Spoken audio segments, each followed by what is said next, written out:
Hello dear friend, तो आप सभी को वेलकम करता हूं यूट्यूब चैनल नर्सिंग टिप्स पे। तो गाइज फर्स्ट ईयर का हम आज देखने वाले हैं एनाटॉमी, फिजियोलॉजी और माइक्रोबायोलॉजी का। साथियों यहाँ पे ट्रू फॉल्स दोस्तों इसका हम एक पार्ट देख चुके हैं और ये नेक्स्ट पार्ट है।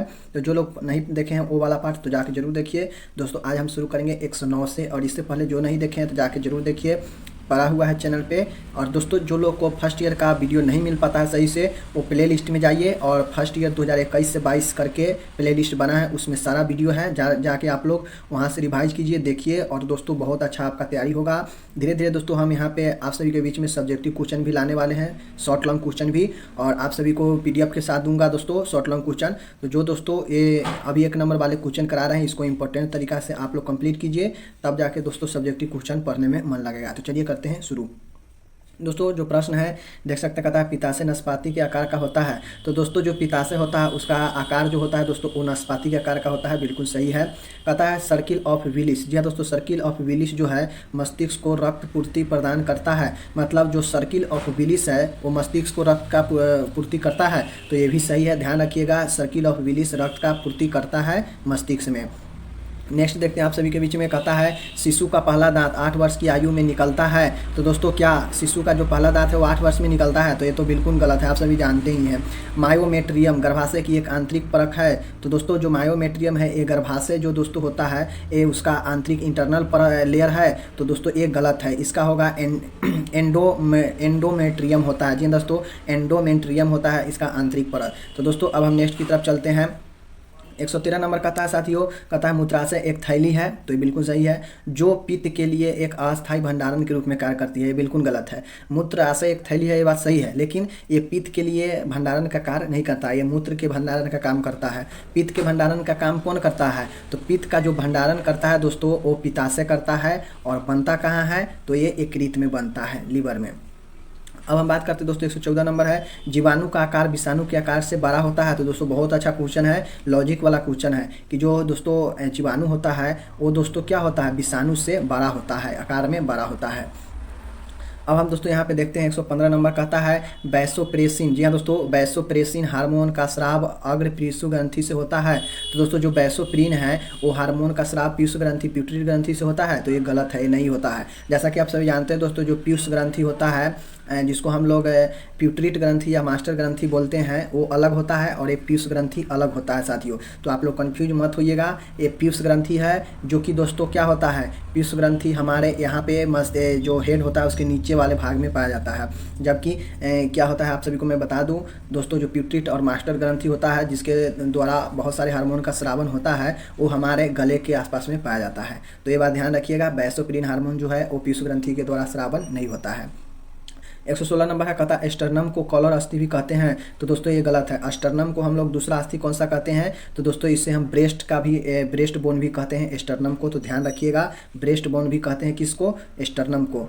कॉलर अस्थि नहीं कहते हैं, ये गलत है दोस्तों। अब हम नेक्स्ट बात करते हैं, यहाँ पे 117 नंबर है, कहता है हर्ड प्रतिरक्षा का अर्थ है एक समुदाय की प्रतिरक्षा। दोस्तों हर्ड एक प्रकार का प्रक्रिया है जिसके तहत प्रतिरक्षा दिया जाता है। तो वही कहता है कि हर्ड प्रतिरक्षा एक समुदाय, कम्युनिटी इम्यूनिटी है। तो सही है, ध्यान रखिएगा। कपालीय तंत्रिकाओं की संख्या 8 होती है। तो दोस्तों ये बिल्कुल गलत है, कपालीय तंत्रिका जो होता है उसका संख्या 8 नहीं होता है, ध्यान में रखिएगा। कितना होता है आप लोग कमेंट करके बता सकते हैं जिनको आता है। साथियों नेक्स्ट बात करते हैं 119 नंबर, एरिथ्रोपोइटिन हार्मोन का उत्पादन गुर्दे में होता है। दोस्तों एरिथ्रोपोइटिन, जी दोस्तों ध्यान में रखिएगा, एरिथ्रोपोइटिन हार्मोन जो है उसका उत्पादन गुर्दे में होता है। तो ये सही है, गुर्दे मतलब कहा जाए तो किडनी। 120 नंबर है, कहता कोहनी का जोड़ पाइवट जोड़ होता है। तो दोस्तों जो कोहनी का जोड़ होता है उसे हम लोग पाइवट जोड़ कहते हैं। तो नहीं, ये गलत है।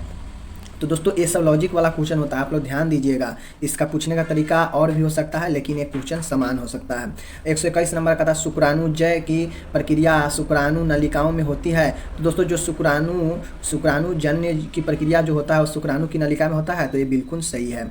उसका बाद दोस्तों कहता है कि रक्तचाप रिकॉर्ड करने के लिए स्टेथोस्कोप को एंटी क्यूबाइटल सतह पर रखा जाता है। तो दोस्तों जो रक्तचाप का, यहाँ ध्यान दीजिएगा, रक्तचाप मापने को नहीं कह रहा है, रक्तचाप मापने को कहता तो एक स्फेग्नोमीटर होता, लेकिन यहाँ पे कहता है रक्तचाप के रिकॉर्ड के स्टेथोस्कोप को एंटी क्यूबाइटल सतह पर रखा जाता है। तो ये सही होगा। क्वेश्चन समझिएगा दोस्तों, यहाँ पे रक्तचाप मापने का नहीं कह रहा है, यहाँ पे उसके रिकॉर्ड को स्टेथोस्कोप में एंटी क्यूबाइटल पर रखने का यहाँ पे बोला जा रहा है। तो बिल्कुल सही है, रखा जाएगा।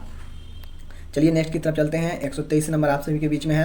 कहता है यूरिया एक रेत में निर्मित होता है। तो दोस्तों जो यूरिया है बिल्कुल क्या है, एक अपशिष्ट पदार्थ है जो विभिन्न प्रकार के खाद्य पदार्थों के अपशिष्ट पदार्थ से यूरिया निकलता है, जो एक रेत ही क्या करता है, निर्मित करता है। उसके बाद दोस्तों कहता है आंखें खोपड़ी की कक्षीय भुजा में स्थित है। तो दोस्तों जो ऑप्टिकल होता है, जो ऑप्टिक्स जो होता है दोस्तों, ऑप्टिक्स तंत्रिका जिसको बोलते हैं, बिल्कुल सही है। ऑप्टिक्स तंत्रिका भी दोस्तों खोपड़ी की अक्षीय गुहा में स्थित होता है, ये बिल्कुल सही है। तो ध्यान रखिएगा, आप सभी से दे देगा कि ऑप्टिक्स तंत्रिका जो है एक खोपड़ी के स्थिति में होता है, तो बिल्कुल सही है। और ऑप्टिक्स तंत्रिका का काम क्या होता है, देखने संबंधित वो क्रिया करता है। अब हम दोस्तों यहाँ पे बात करते हैं 125 नंबर। गर्भावस्था में माँ द्वारा शिशु को दी जाने वाली प्रतिरक्षा निष्क्रिय प्रतिरक्षा कहलाता है। तो दोस्तों बिल्कुल सही है, ये हमने ऑब्जेक्टिव में भी कराया है कि गर्भावस्था में जो शिशु द्वारा दी जाने वाली प्रतिरक्षा है वो निष्क्रिय प्रतिरक्षा होता है, तो ये बिल्कुल सही है। उसके बाद दोस्तों आप सभी से 126 नंबर है, हृदय की पेशियाँ ऐच्छिक होती हैं। तो ये गलत है दोस्तों, हृदय आपके थ्रू नहीं कंट्रोल होता है, वो खुद ब खुद वो कंट्रोल होता है, अनैच्छिक है, आपकी इच्छा से वो नहीं चलता है हृदय। उसके बाद दोस्तों बात करते हैं 127 नंबर प्रश्न है। कहता है थाइमस ग्रंथि हृदय के ऊपर मीडियास्ट्रम में स्थित होता है। तो दोस्तों जो थाइमस ग्रंथि है हृदय के ऊपरी मीडियास्ट्रम जो होता है उसमें स्थित होता है, ये बिल्कुल सही है। 128 से कहता है टेंडन घने कनेक्टिविटी टिश्यू से बनते हैं। तो दोस्तों जो टेंडन होता है वो बिल्कुल सही है, घने कनेक्टिविटी से बनता है, ये बात सही है। 129 नंबर बात करते हैं साथियों, 1 ग्राम वसा 9 कैलोरी ऊर्जा के उत्पादन करता है। तो दोस्तों ये क्वेश्चन भी हमने कई बार फिलअप से लेके बहुत जगह कराया है। अब देखिए यहाँ पे ट्रू फॉल्स में भी आ गया इस प्रकार से, तो बिल्कुल सही है। अगर यहाँ पे दे देता है 1 ग्राम वसा 4 कैलोरी के बराबर होता है तो गलत हो जाता है। 130 नंबर है, एल्डोस्टेरोन एड्रीनल ग्रंथि द्वारा स्रावित किया जाता है। तो दोस्तों ध्यान रखिएगा, एड्रीनल ग्रंथि होता है जिसके द्वारा क्या एल्डोस्टेरोन जो है वो स्रावित किया जाता है, तो बिल्कुल सही बात है। नेक्स्ट देखते हैं दोस्तों 131 नंबर प्रश्न है। कहता है न्यूमोकोकाई एक एसिड फास्ट बैक्टीरिया है। तो दोस्तों आप सभी को मैं और बताया था क्वेश्चन कि एसिड फास्ट बैक्टीरिया कौन है, तो माइकोबैक्टीरियम ट्यूबरकल होता था, वो भी है, और यहाँ पे एएफ भी है, मतलब न्यूमोकोकाई भी है एसिड फास्ट बैक्टीरिया। अब दोस्तों 132 नंबर बात करते हैं, एट्रियम सिस्टोल में एट्रिया आराम करता है। दोस्तों एट्रियम सिस्टोल में एट्रिया आराम करता है, तो दोस्तों ये गलत है, ऐसा नहीं होता है। अब बात करते हैं दोस्तों 133 नंबर। कहता है वसा को पित्त द्वारा छोटी बूंदों में विभाजित करना इमल्सिफिकेशन कहलाता है। तो दोस्तों जो वसा होता है, वसा को पित्त द्वारा छोटी बूंदों में विभाजित करना इमल्सिफिकेशन कहलाता है, तो दोस्तों सही है। जो दोस्तों वसा होता है, वसा को पित्त क्या करता है, छोटे छोटे बूंदों में विभाजित करता है, जिसे इमल्सिफिकेशन कहते हैं, तो सही है। चलिए नेक्स्ट की तरफ दोस्तों यहाँ पे चलते हैं आप सभी के बीच में। कहता है साथियों कि 134 नंबर में है, कहता है पोप्लिएटल नाड़ी फीमर हड्डी के ऊपर महसूस की जाती है। तो दोस्तों जो पोप्लिएटल जो होता है नाड़ी वो फीमर मतलब जांघ के ऊपर होता है, तो ये गलत है, नहीं होता है, ध्यान में रखिएगा आप लोग। चलिए नेक्स्ट बात करते हैं 135 नंबर प्रश्न। कहता है कि एपिडर्मिस के सेल स्ट्रेटिफाइड स्कैमस एपिथेलियम्स के बने होते हैं। तो दोस्तों एपिडर्मिस होता क्या है, तो एपिडर्मिस होता है दोस्तों एक चर्म रोग का लेयर है। तो कहता है वही कि एपिडर्मिस का जो सेल होता है, मतलब जो कोशिका है, वो स्ट्रेटिफाइड स्कैमस एपिथेलियम के बने होते हैं, तो ये सही है। मतलब जो एपिडर्मिस जो चर्म है, मतलब चमड़ा का एक लेयर है, वो क्या है, स्ट्रेटिफाइड स्कैमस एपिथेलियम कोशिका से बना होता है, ये बात सही है। अमाशय 3 भागों में विभाजित होता है, तो दोस्तों ये सही है। अमाशय दोस्तों कहेगा तो 3 भाग में, लेकिन यहाँ पे पूछेगा कि उदर क्षेत्र कितने भागों में होता है, तो 9 भागों में। लेकिन यहाँ पे अमाशय पूछा है कितने भागों में, और जबकि वो क्या है, वो है उदर क्षेत्र है। ध्यान दीजिएगा आप लोग, यहीं पे कंफ्यूज होता है। उसके बाद है कहता है ब्रेकिया स्फेलिकी धमनी महाधमनी की पहली शाखा होती है। तो ध्यान दीजिएगा दोस्तों, ब्रेकिया स्फेलिक धमनी जो है वो महाधमनी की पहली शाखा होता है, ये बिल्कुल सही है। उसके बाद कहता है 138 नंबर, कार्बन डाइऑक्साइड शरीर द्वारा उत्पन्न बेकार पदार्थ जिसका शरीर के बाहर निष्कासन कर देना चाहिए। तो बिल्कुल सही है दोस्तों, कार्बन डाइऑक्साइड शरीर द्वारा उत्पन्न जो होता है एक क्या है, बेकार क्या है, श्वास होता है जो शरीर से निकला हुआ रहता है, गंदे वायु होता है जो शरीर से बाहर निकाल देना चाहिए, ये बात सही है। नेक्स्ट बात करते हैं दोस्तों 139 नंबर है, कहता है सब क्यूटेनियस क्षेत्र में एडिपोस सेल होते हैं जो शरीर को गर्म एवं ठंडा से बचाते हैं। तो साथियों आप लोग ध्यान दीजिए, सब क्यूटेनियस क्षेत्र होता है जहाँ पे क्या होता है, एपिडोस सेल होता है जो शरीर को गर्म एवं ठंडा से बचाता है। 140 नंबर है, कपाल 7 अस्थियों से मिलकर बनता है। तो ये बात गलत है दोस्तों, 7 अस्थि से नहीं मिलकर बनता है। नेक्स्ट बात करते हैं दोस्तों आप सभी के बीच में, यहाँ पे कहता है कि बैसिलस कलमेंट ग्यूरिन BCG का टीका कुष्ठ रोग के रोकथाम के लिए दिया जाता है। तो दोस्तों ये गलत है, कुष्ठ रोग के लिए नहीं दिया जाता है, आप सभी जानते हैं। अब नेक्स्ट बात करते हैं दोस्तों, यहाँ पे फेफड़ों का आवरण प्लूरा है। तो दोस्तों ये सही है, ध्यान दीजिएगा, फेफड़ों का आवरण प्लूरा है। तो ये बात सही है। आप सभी से पूछ देगा कि फेफड़ों का आवरण डैश डैश है, मतलब फिलअप में, तो प्लूरा भरना होगा।